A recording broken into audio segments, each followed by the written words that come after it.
Hey y'all, it's Hannah and welcome back to the Cowgirl Museum Story Time.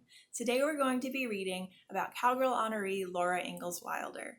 Now Laura, whenever she was young, with the rest of her family, got into a covered wagon to go and settle on the western frontier.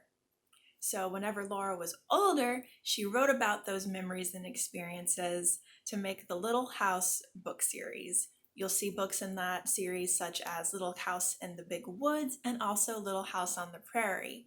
So today we're going to be reading an adaptation of those books called A Little Prairie House. Since it's adapted, it is still by Laura Ingalls Wilder and it is illustrated by Renee Grave.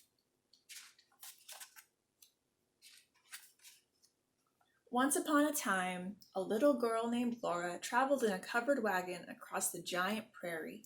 She traveled with her pa, her ma, her big sister Mary, her little sister Carrie, and their good old bulldog Jack. They were searching for the perfect place to build themselves a little house. One day, after the little family had been traveling across the prairie for a long time, Laura and Mary woke up earlier than the sun. They ate their breakfast of cornmeal mush and hurried to help Ma wash the dishes. Pa was loading everything into the wagon. When the sun rose, they were driving across the prairie. There was no road to drive on, so Pet and Patty, the two gentle mustangs, waded through the grasses. Later that morning, Pa said, "Whoa!"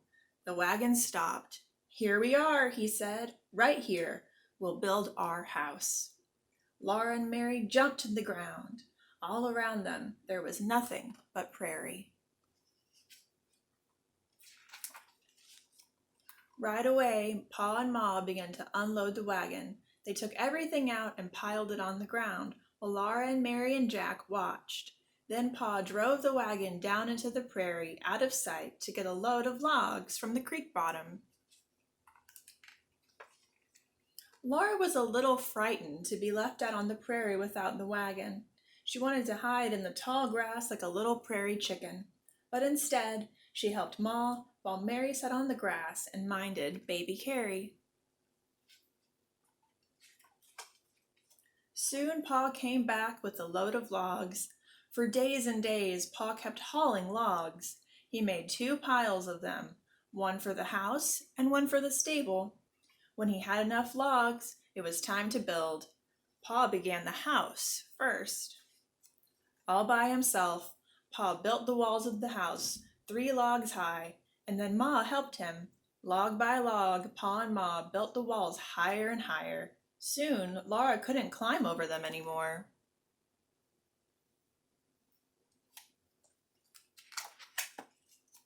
Then one day, Pa was off hunting, and he came home whistling merrily. "Good news!" he shouted. Pa had met a neighbor on the other side of the creek. His name was Mr. Edwards, and he was going to help Pa finish building the house. Then Pa would help Mr. Edwards build his house. Early the next morning, Mr. Edwards came. He was lean and tall, and he bowed to Ma politely.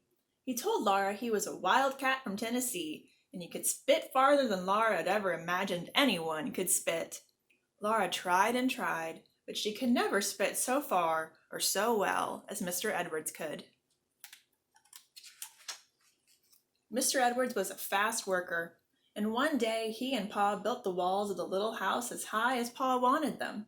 They sang while they worked, and with their axes made the chips fly. They cut a tall hole for the door and a square holes for the windows. Laura couldn't wait to see the inside of the house, and as soon as the tall hole was cut, she ran inside. Stripes of sunshine came through the cracks in the walls and went all across Laura's hands and arms and feet.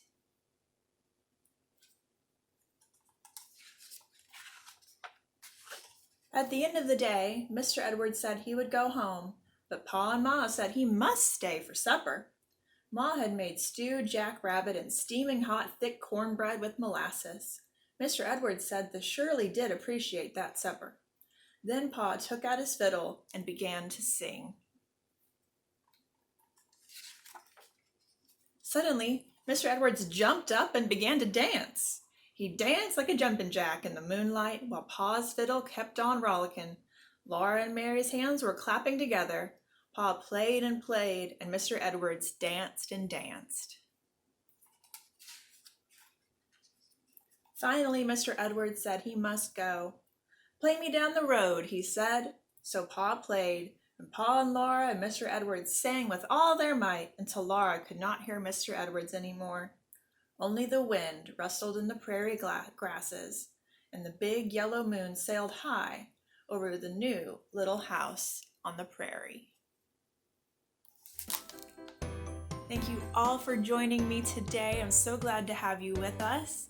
If you liked this, please give it a like and share on social media.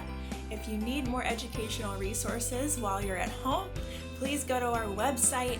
You can check all of our educational resources if you hit education and then resources, and you'll see that we've been uploading new crafts and content throughout the month. All right, see you again soon.